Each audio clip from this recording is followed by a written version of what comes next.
Mungkin karena dia menyukaimu, makanya dia menjauh. Dia merasa tidak pantas bersanding denganmu, kata Arya terus terang. Abang? Apaan sih malah ngomongin orang lain? Nanti ujung-ujungnya cemburu seperti kejadian dengan kurir pakaian kemarin. Kejadian itu sudah berlalu tapi, masih saja membekas di hati dan pikiran Uli. Lagi pula bagaimana dia bisa lupa kalau itu adalah kali pertama suaminya cemburu padanya. Ini beda kasus, Nona Desa.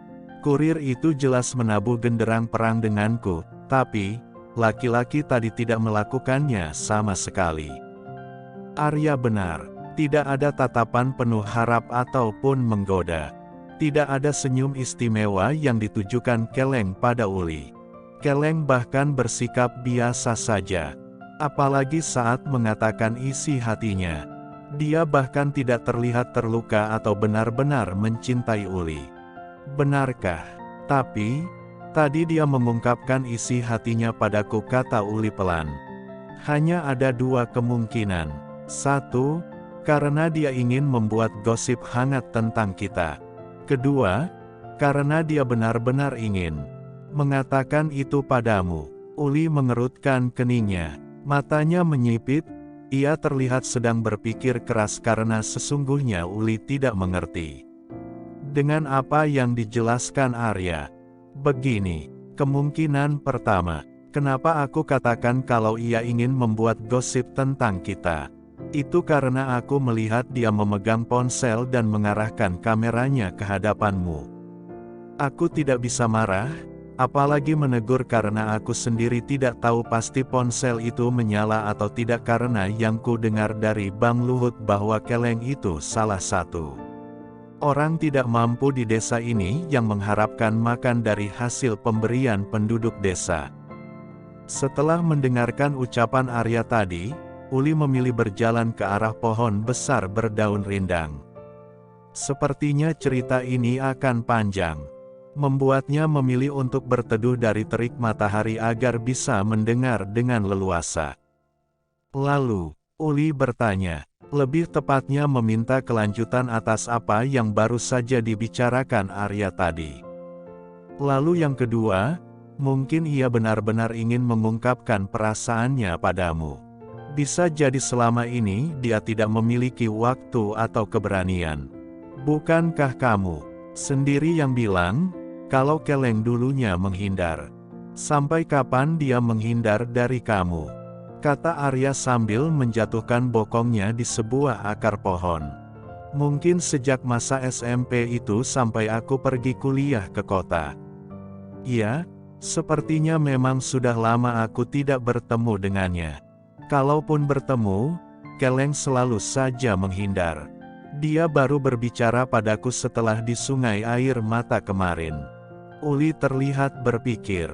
Dia berpikir sejak kapan dan sampai kapan. Memang begitulah kenyataannya. Sejak beranjak remaja dan merasakan apa yang Keleng rasakan pada Uli itu adalah sebuah cinta. Membuat pria berkulit hitam itu benar-benar menghindar dari Uli. Nah, benar saja. Bisa jadi selama ini dia terlalu takut. Dia tidak berani mengatakan apapun padamu sampai akhirnya dia menghindar. Buktinya dia masih bisa menjalankan aktivitasnya sebagai TV berjalan.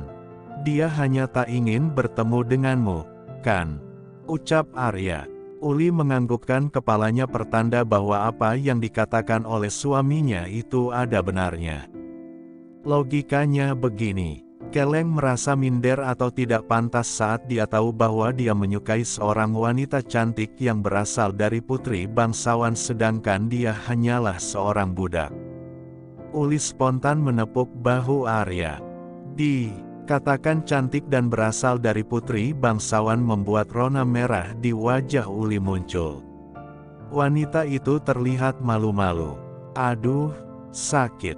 Apaan sih kamu? Mau dilanjutkan gak? Arya terkaget. Hanya dibalas dengan anggukan kepala dan senyum yang terlihat tulus dari hati Uli.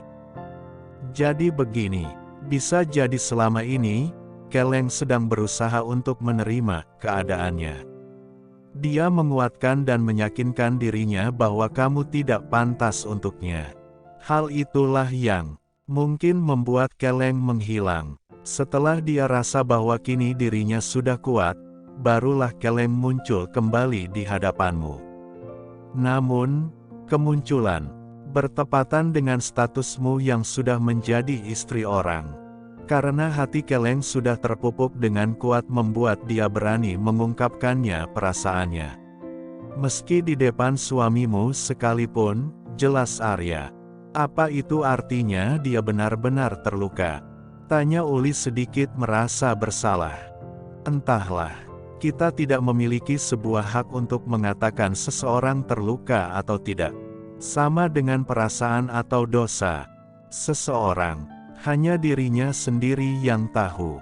Arya benar, kapasitas kita sebagai manusia itu ada. Kita tidak bisa menghakimi seseorang begitu saja. Apalagi soal perasaan, perbuatan maupun dosa. Semua itu urusan masing-masing. Apa yang aku katakan tadi membuatnya sakit hati. Aku benar-benar tidak menyangka akan seperti ini. Tadi aku meladeni ucapannya hanya karena aku yakin dia sedang ingin mencari ribut saja. Karena Keleng, kan memang seorang penebar gosip, ucap Arya. Apa yang kamu lakukan tadi tidak salah. Kan, sudah kukatakan bahwa ada dua kemungkinan. Kita juga tidak bisa memastikan mana yang benar atau salah sebab kita tidak memiliki bukti untuk saat ini. Sudahlah. Ayok cari sarapan mie santan kuah seperti saat pertama itu. Lanjut Arya. Alias Uli saling bertautan. Dia bingung dengan mie berkuah santan yang dikatakan Arya barusan. Mie berkuah santan. Hari pertama saat itu.